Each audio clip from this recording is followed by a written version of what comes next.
Senang kita bisa berjumpa lagi di Tenan Temu Narasi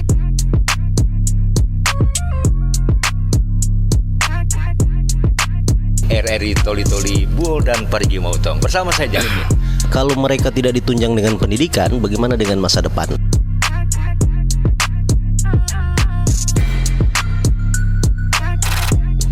Anak-anak. Tentu kita sekolah luar biasa itu menyiapkan perangkat, misalnya kurikulum dan alat-alat keterampilan.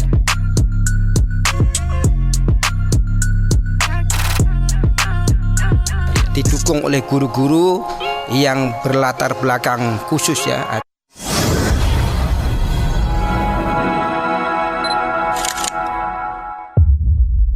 Assalamualaikum warahmatullahi wabarakatuh. Senang kita bisa berjumpa lagi di Tenan Temu Narasi RRI Toli-Toli Buol dan Parigi Mautong. Bersama saya Jasmine.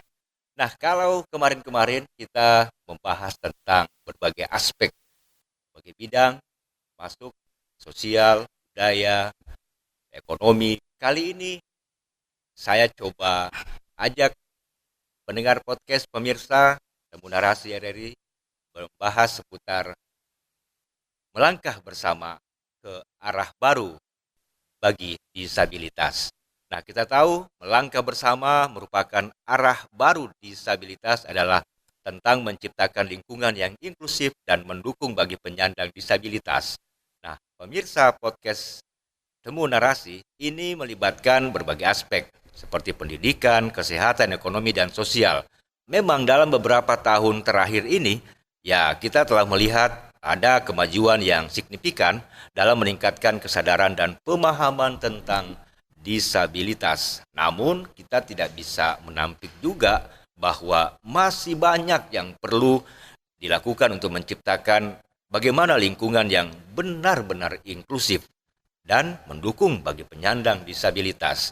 Nah, ini yang coba kita bincangkan bersama narasumber yang terkait ya. Yang pertama, saya coba perkenalkan Wakil Kepala Sekolah Luar Biasa Kabupaten Toli-Toli, ada Pak Guritno SPD. Assalamualaikum Pak Guritno. Assalamualaikum warahmatullahi wabarakatuh, Pak Jasmine. Apa kabar ini? Baik, alhamdulillah. Kemudian juga tak ketinggalan saya coba kenalkan ada pemerhati disabilitas Toli-Toli yang tentu banyak memantau perkembangan dan perhatiannya terhadap penyandang disabilitas khususnya di Kabupaten Toli-Toli. Ada Pak Haji Mario SPD MPD. Assalamualaikum Pak Haji. Waalaikumsalam warahmatullahi wabarakatuh. Sehat kelihatan. Alhamdulillah. Iya. Nah, pemirsa Temu Narasi RRI Toli-Toli dimanapun Anda berada ya.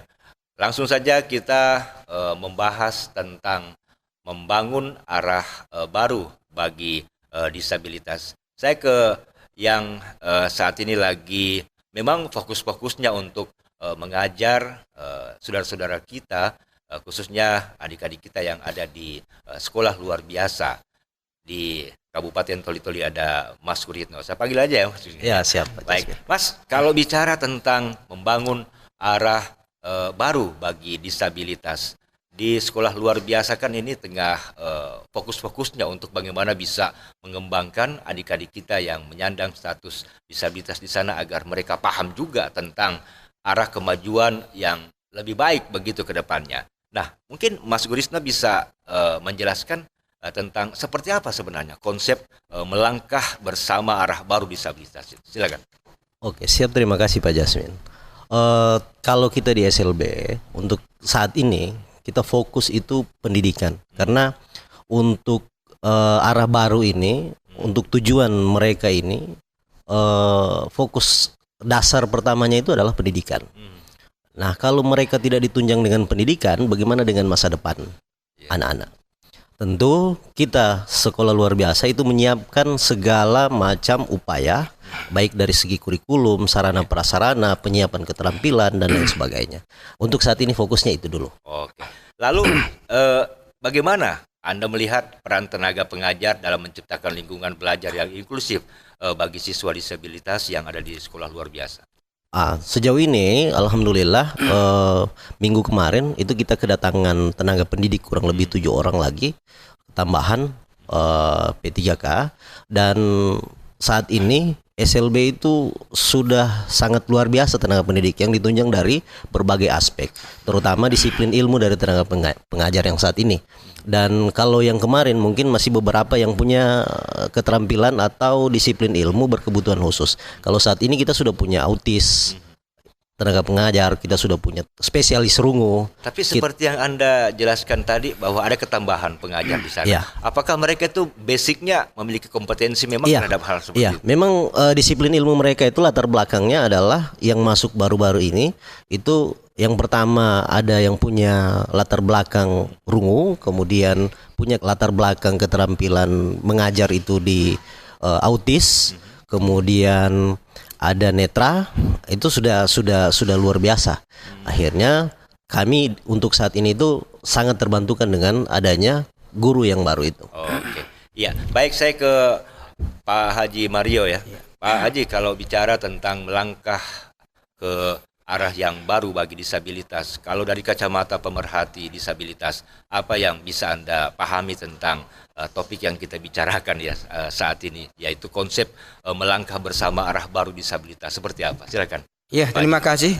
Jadi telah dijelaskan tadi oleh Pak Wakil Kepala Sekolah SLB Toli-Toli, adanya kelengkapan perangkap misalnya kurikulum dan alat-alat keterampilan didukung oleh guru-guru yang berlatar belakang khusus ya, ada guru latar belakang autis, tunarungu, tunanetra dan lain sebagainya, ya itu merupakan modal utama untuk mendidik anak-anak disabilitas yang di sekolah. Tentu modal ini kita sebagai pemerhati ya menghimbau kepada orang tua jangan hanya sampai di situ. Sekolah harus dilanjutkan dengan adanya keterampilan di luar sekolah setelah lulus itu. Gitu. Oke. Ya, sebagai pemerhati Pak Haji, bagaimana semua pihak termasuk tenaga pendidik disabilitas dalam menciptakan lingkungan yang inklusif bagi penyandang disabilitas saat ini? Ya, untuk menciptakan itu ya, menciptakan lingkungan yang kondusif ya, perlu adanya pendalaman keterampilan ya. Ya tentu guru-guru baru mungkin ada kalanya keterampilan belum lengkap itu. Perlu diperdalam lagi untuk membekali anak-anak yang disabilitas itu, atau barangkali bisa mendirikan suatu program-program di luar sekolah untuk penerusan keterampilan anak yang berbakat itu. Memang sebelumnya Pak Haji atau Pak Mario, hal-hal yang Anda sampaikan ini belum ada dilakukan begitu? Selama ini belum ada. Cuma kadang-kadang dulu, bukan cuma ya, kita pernah mengikuti program itu, kita numpang pada BLK dan KLK dulu. Jadi anak yang sudah lulus menumpang di KLK itu dari sosial dibekali alat untuk program-program sesuai dengan bakatnya anak masing-masing. Berarti ceritanya ini masih berupa tantangan ya Pak? Iya, tantangan, iya. Oke. Ya, kalau begitu ini tantangan ini Pak Wakasek. Siap. Jadi apa tantangan yang dihadapi dalam mengajar siswa disabilitas saat ini di kelas? Ya, kalau bicara persoalan tantangan, tentu ada beberapa hal yang menjadi perhatian. Proses belajar dan mengajar di kelas yang anak berkebutuhan khusus itu berbeda dari yang lain. Perlakuannya, kemudian pendekatannya, cara menyampaikan materinya itu berbeda. Tentu seperti apa yang disampaikan oleh Pak Mario tadi, bahwa kita di sekolah luar biasa itu sudah memberikan dasar keterampilan, yang menjahit, yang memasak. Tentu tinggal bagaimana pengembangan, mungkin ada seperti BLK, organisasi-organisasi khusus yang memberikan penyambung dari dasar yang sudah kita berikan di sekolah, sehingga ini berkelanjutan, tidak hanya terputus pada konteks sekolahnya, jadi dia bisa berkembang. Nah, yang jadi pertanyaannya adalah setelah selesai mereka menempuh pendidikan di SD, SMP, dan SMA di LB, di sekolah luar biasa, mereka ini mau kemana? Mau apa? Mau jadi apa? Jadi mungkin tentu kalau mungkin dari segi lapangan pekerjaan, mereka sudah bisa buka lapangan pekerjaan. Tinggal dari segi modalnya dan lain-lain. Tinggal mungkin pengembangannya Pak.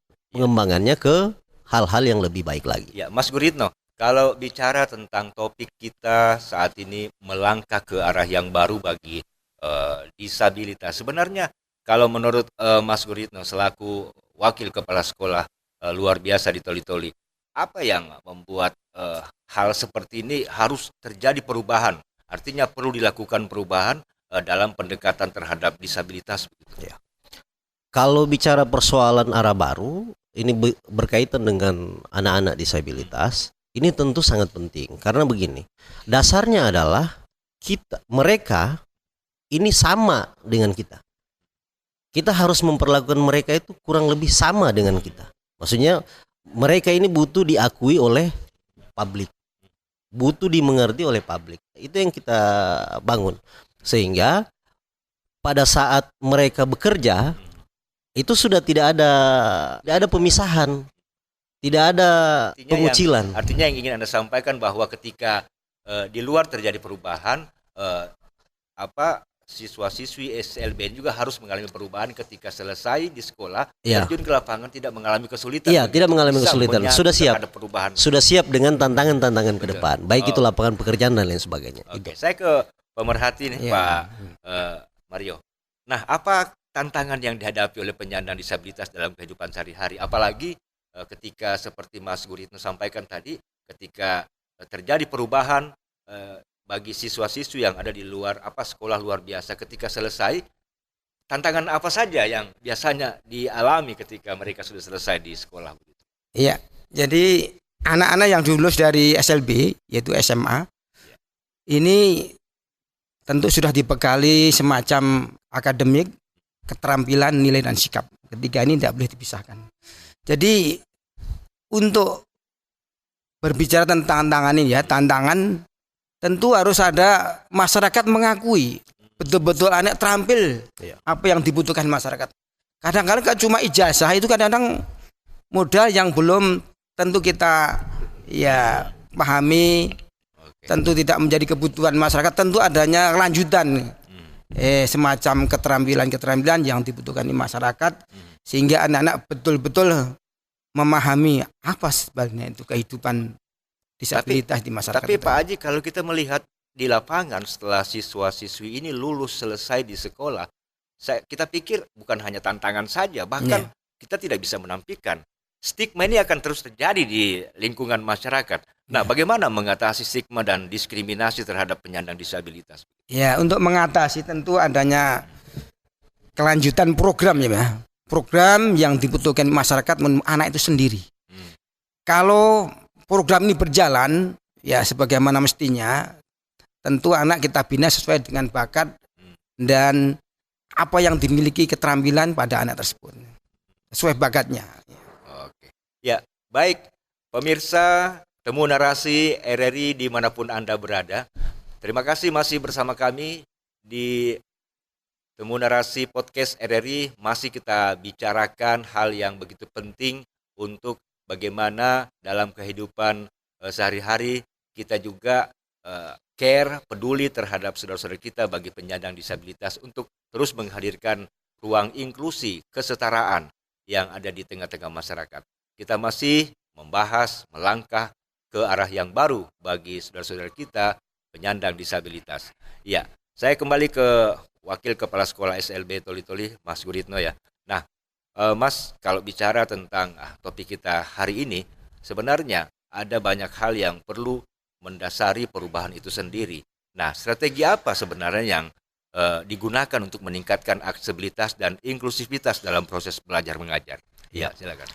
Jadi yang pertama adalah stigma negatif ini juga harus kita hilang di masyarakat. Itu yang pertama. Itu caranya mungkin sosialisasi, kemudian kesadaran diri. Kita bangun kesadaran diri masyarakat sehingga mereka ini bisa diakui. Kemudian yang kedua, strategi yang kita bangun adalah pendalaman keterampilan, pemberian materi-materi keterampilan. Mereka diajarkan bagaimana cara menjahit, bagaimana cara memasak, bagaimana cara. Jadi semua keterampilan yang sifatnya umum, dasar, itu yang kita berikan. Kemudian pendalaman materi-materi tentang pengetahuan-pengetahuan umum, baca tulis dan lain sebagainya. Tentu yang paling utama adalah keterampilan tadi, sehingga mereka ketika selesai itu sudah siap. Itu. Oke. Mungkin itu. Lalu Mas, bagaimana sebenarnya untuk memastikan hadirnya kesetaraan dan hak-hak siswa disabilitas di kelas begitu? Ya, kalau bicara persoalan hak-hak siswa disabilitas, ini kan kalau di dalam kurikulum kita, di dalam sistem pembelajaran, tentu kelas itu terbagi atas beberapa jenis ketunaan. Ada tunadaksa, ada tunanetra, ada tunarungu, ada tunagrahita atau autis dan lain sebagainya. Nah, sehingga materi yang diberikan itu bukan tidak sama, cuman metodenya yang berbeda, cara penyampaian materinya yang berbeda, sehingga hak mereka terhadap proses pembelajaran, pendalaman keterampilan dan lain sebagainya mereka bisa dapat. Itu. Ya, Mas, kalau bicara tentang perubahan menuju ke arah yang baru, apalagi kalau kita membayangkan siswa-siswi yang ada di SLB kan ini umumnya kan itu tidak sama, memiliki begitu banyak keterbatasan. Ya. Nah, apalagi kalau dikaitkan dengan teknologi yang ada, apakah peran teknologi dalam meningkatkan kualitas belajar siswa disabilitas itu sudah siap? Ya, sejauh ini kalau untuk SLB untuk saat ini itu sudah sangat siap. Kita sudah ditunjang dengan berbagai macam perlengkapan atau sarana prasarana yang punya teknologi. Sudah ada papan tulis yang untuk LED dan lain sebagainya. Itu sudah sangat baik. Cuman mungkin perlu ditambahkan lagi beberapa yang sehingga semua kelas itu bisa terpenuhi. Oke, baik. Untuk tantangan, perubahan, apalagi bicara tentang teknologi. Nah, kita juga coba tanyakan ke pemerhati disabilitas, seberapa siap sebenarnya mereka penyandang disabilitas untuk menjemput arah perubahan yang baru bagi disabilitas. Nah, yang membuat Pak Haji, Pak Mario merasa bahwa perubahan itu perlu dilakukan dalam pendekatan terhadap disabilitas seperti apa? Iya. Ya, untuk pendekatan disabilitas ya, terutama yang anak-anak yang sudah lulus di SLB, SMA, itu perlunya kelanjutan yang berkaitan dengan modal kehidupan. Ya, itu misalnya kehidupan kaitan dengan akademi, keterampilan dan nilai sikap. Itu bekal yang paling utama. Ya, tentu masyarakat, ya kalau memang anak-anak itu sudah terampil apa yang dibutuhkan masyarakat, ya anak bisa menyelesaikan diri hidup layak di masyarakat. Ya, tentunya untuk kehidupan ini tidak hanya sekedar lulus SLB langsung bekerja, tentu adanya banyak program yang dibutuhkan masyarakat, yang tentu anak-anak meskipun itu disabilitas sama dengan anak normal lainnya. Kalau bicara tentang teknologi nih Pak Mario, bagaimana kita dapat menggunakan teknologi untuk meningkatkan aksesibilitas dan inklusivitas bagi disabilitas begitu? Ya, saya kira teknologi anak-anak meskipun dia disabilitas itu dia bisa mengikuti, dan itu layak kita berikan kepada anak-anak disabilitas yang tidak ada bedanya dengan anak normal kalau kita mau memberikan secara wajar kepada anak tersebut. Ya. Baik pemirsa, temu narasi RRI dimanapun Anda berada. Sebentar kita akan lanjutkan lagi setelah yang satu ini.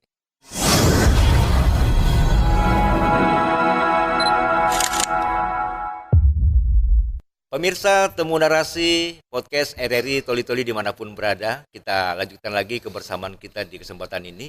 Tentu kita masih menyuarakan inklusif kesetaraan di lingkungan masyarakat, khususnya di Kabupaten Toli-Toli.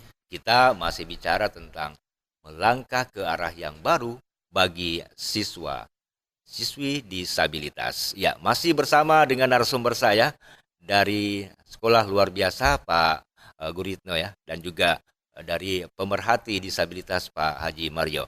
Ya, baik.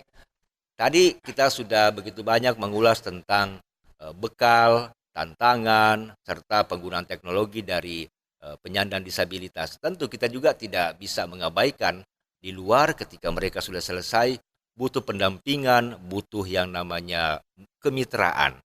Nah, semua itu harus terpikirkan. Yang pertama saya ke Mas Guritno ini. Mas, bagaimana ini untuk membangun kemitraan dengan orang tua siswa disabilitas dan masyarakat untuk meningkatkan kualitas pendidikan? Silakan. Ya, baik. Terima kasih. Jadi kalau untuk membangun mitra terhadap orang tua, memang mitra pertama itu untuk anak-anak berkebutuhan khusus itu adalah orang tua. Kenapa? Karena orang tua yang lebih dahulu mengenal. Kemudian mungkin yang paling awal adalah bagaimana kita memberikan pemahaman terhadap orang tua atas kebutuhan khusus yang ada pada anaknya, sehingga dari pemahaman dia memahami bagaimana karakter anaknya, sehingga itu akan berpengaruh terhadap pendidikan kita. Kita juga pengen tahu ini ya, sebenarnya untuk memastikan bahwa suara siswa disabilitas itu bisa didengar dan dihargai dalam proses belajar mengajar itu seperti apa, Mas? Kalau saya sebagai guru itu memberikan ruang kepada mereka untuk menyuarakan, artinya menyampaikan pendapat terkait mungkin dalam proses belajar mengajar, ada diskusi, ada tanya jawab, mereka bisa menjawab, memberikan jawaban, kemudian mereka bisa bertanya apa yang mereka tidak pahami. Tentu dari situ itu adalah proses pembelajaran awal, sehingga ke depan kalau ada hal-hal yang kurang berkenan dengan mereka mungkin akan ditanyakan. Mungkin hal ini juga boleh saya tanyakan ke Pak Mario ya selaku pemerhati. Pak Mario, bagaimana sebenarnya untuk dapat membangun kemitraan yang efektif antara pemerintah dan masyarakat itu? Silakan. Ya, perlu adanya dibangun kemitraan. Tadi sudah dijelaskan oleh Wakil Kepala Sekolah, yaitu pertama itu orang tua atau wali, yang kedua masyarakat. Ya, orang tua ini sangat penting ya, karena setelah anak belajar 1 hari kembali kepada orang tua, tentu ada hal yang disampaikan atau melalui buku catatankah. Itu artinya pembelajaran dilanjutkan di rumah, tidak putusnya. Terus kemitraan dengan masyarakat. Ya, anak-anak disabilitas ini ya meskipun ada kekurangan, tentu ada kelebihan. Masyarakat bisa memberikan semacam motivasi atau praktek untuk memberikan keterampilan, baik keterampilan wujudnya itu yang sifatnya sederhana atau yang rumit, tentu anak-anak akan lebih paham dibandingkan di sekolah. Karena sekolah itu waktunya terlalu terbatas.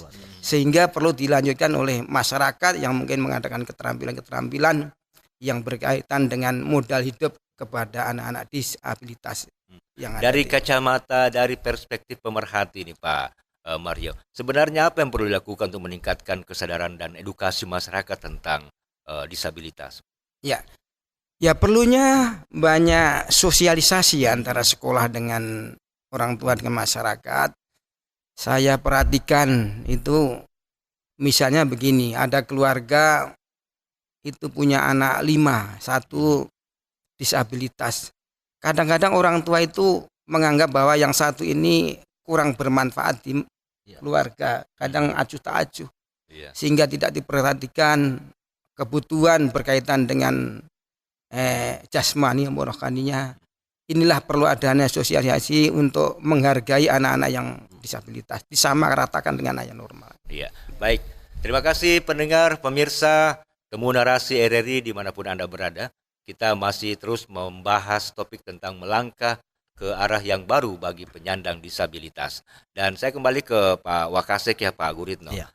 Kita bicara tentang evaluasi karena sejauh ini mungkin telah dilakukan proses pembelajaran, peningkatan prestasi, tetapi kita juga jangan sampai lupa terhadap evaluasi yang ada begitu. Nah, sejauh ini bagaimana evaluasi keberhasilan program dan inisiatif yang tujuannya untuk meningkatkan kualitas pendidikan bagi siswa disabilitas di SMP Toli-Toli? Silakan. Ya, jadi begini.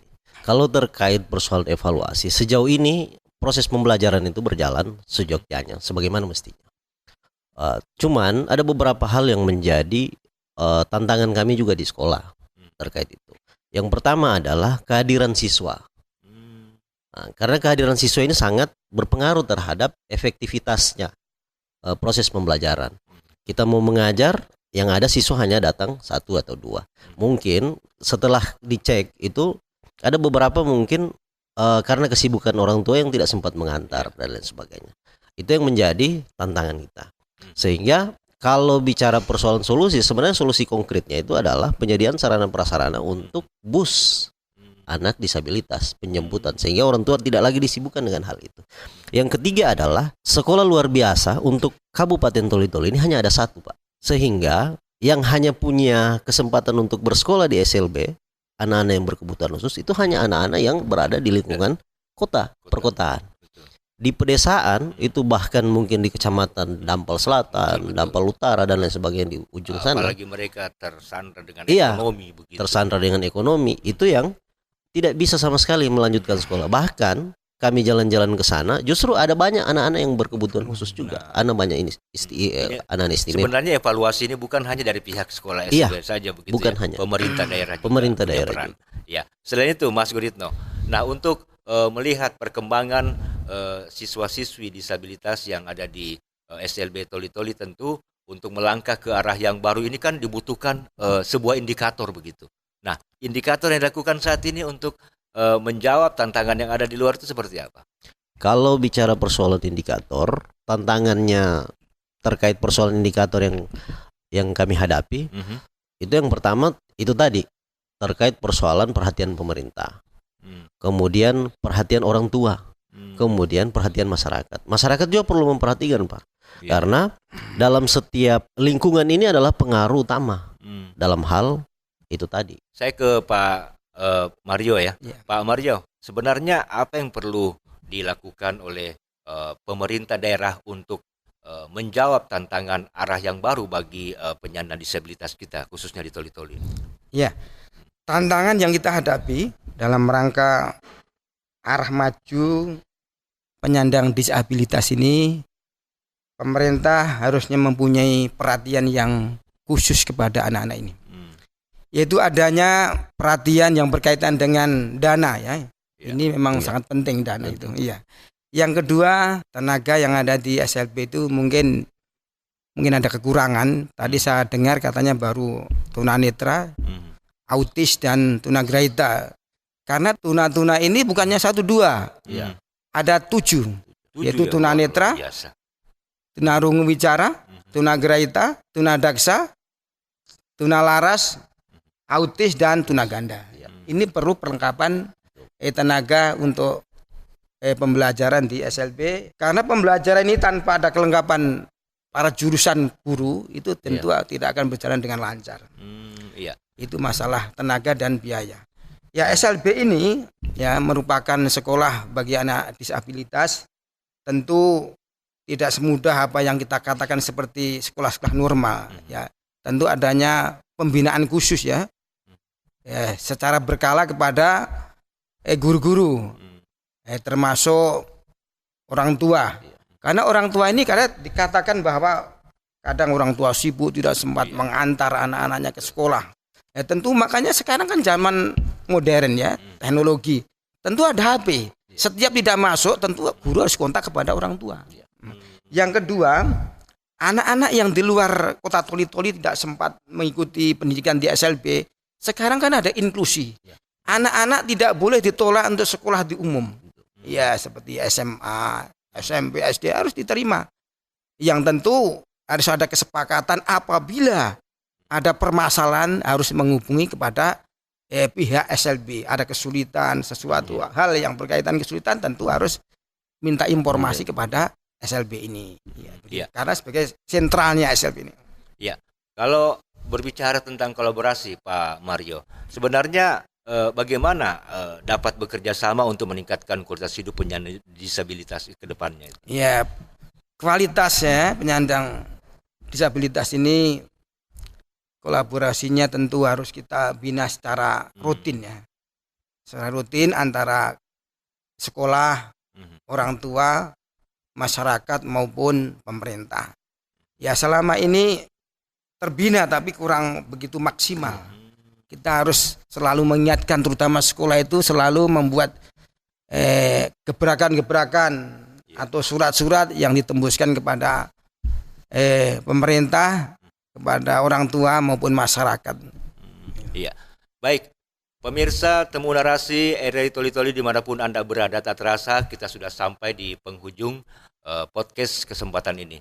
Mungkin Pak Guritno selaku Wakil Kepala Sekolah SLB Kabupaten Toli-Toli, di penghujung perbincangan kita ada hal-hal yang ingin Anda sampaikan guna menjawab segala perubahan yang ada di luar terhadap siswa-siswi yang sudah selesai menempuh pendidikan ketika di luar itu bisa menjawab tantangan yang ada, bahkan bisa melangkah ke arah yang baru dengan baik begitu. Silakan. Oh ya, siap.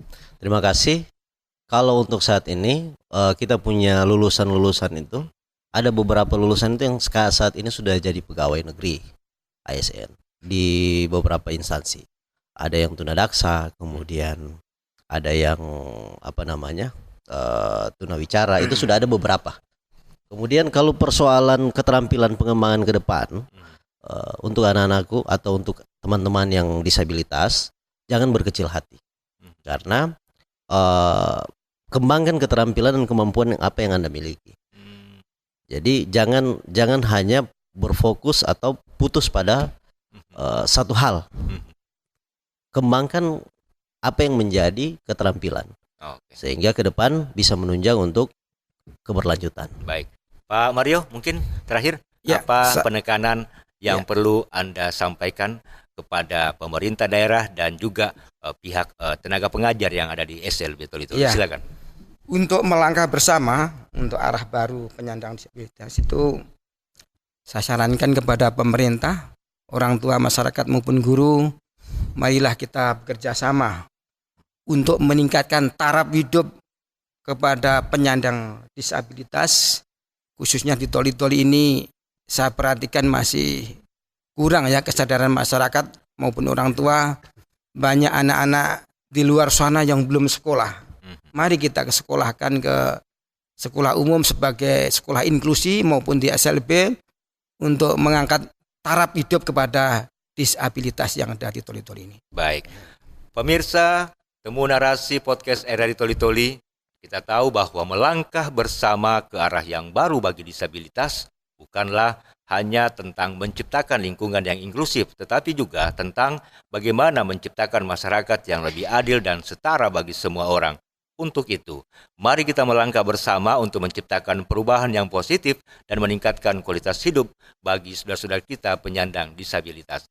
Mewakili kerabat kerja yang bertugas, saya Jasmine mengucapkan terima kasih. Kita pisah di podcast Temu Narasi RRI Toli-Toli. Sampai jumpa. Wassalamualaikum warahmatullahi wabarakatuh.